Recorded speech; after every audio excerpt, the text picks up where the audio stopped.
নমস্কার বন্ধুরা, আমি বৈশাখী। আপনারা দেখছেন আমার চ্যানেলে সবুজ আইনের কথা। বন্ধুরা দেখুন, আজ আপনাদের সামনে হাজির হয়েছি একটি সুন্দর সবজি নিয়ে। এসেছিলাম বাপের বাড়ি, আর এসে দেখছি আমার জেঠিমা তার গাছের বেগুনগুলোকে তুলে নিয়েছে। আমি আসার আগেই তুলে নিয়েছি, আর জেঠিমা এখন আনাজ কাটবে।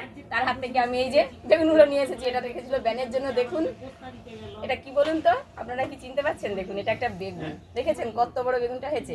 আর এই যে এই দুটো হয়েছে ছোট। এই যে আমার পেছনে গাছটা দেখছেন, এই গাছটা থেকে হয়েছে এটা, দেখেছেন গাছটা?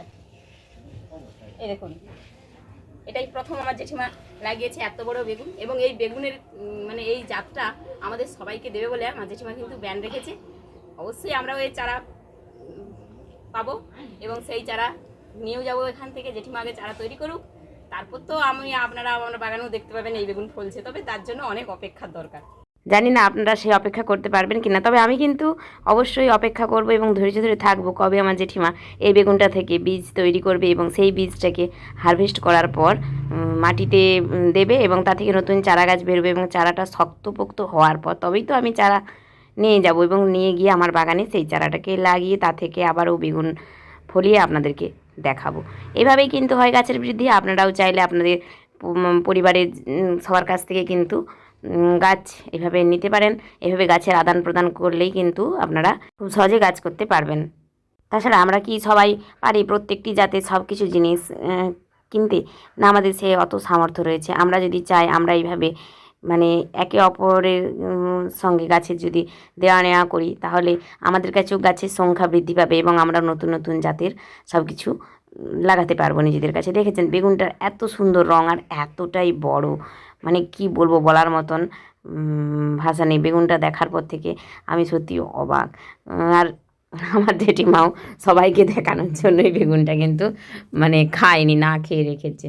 সবাইকে দেবে বলে মানে এই জাতটা সেও সবার মাঝে চারিয়ে দিতে চায়।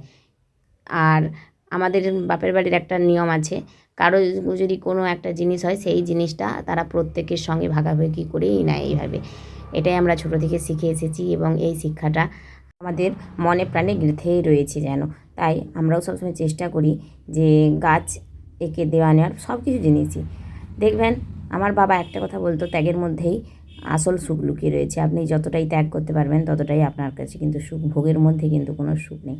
জানি না কথাটার মূল্য কতখানি, ছোটোবেলা থেকে কিন্তু এই কথাটা মনে প্রাণে গেঁথে গিয়েছিল। পরিবারের সবার কাছ থেকে আমরা যদি কোনো সঠিক শিক্ষা পাই, সেই শিক্ষাটাই কিন্তু আমাদের জীবনের আসল মূলধন হয়ে ওঠে এবং একটা পরিবারেই কিন্তু একটা ছোট্ট শিশুর মধ্যে সেই নৈতিকতার বীজটুকু বপন করে দিতে পারে। আসল জিনিসটা কিন্তু আমরা আমাদের ওই সেই মাটিতেই পেয়ে থাকি, যেটাকে আমরা বাপ ঠাকুরদার মাটি বলি। আসলে তুমি যেমন চারা গাছ লাগাবে, যেই বীজ বপন করবে সেই ফল গাছই তো তুমি পাবে। সেই বৃক্ষে সেই ফলই তো তৈরি হবে। তুমি আম গাছ লাগালে আমের ফল পাবে, আর যদি তুমি এরকম বেগুনের গাছ লাগাও তাহলে তো বেগুন পাবে। তাই জীবনে সঠিক শিক্ষাটাই প্রয়োজন। আজ আসি, টাটা।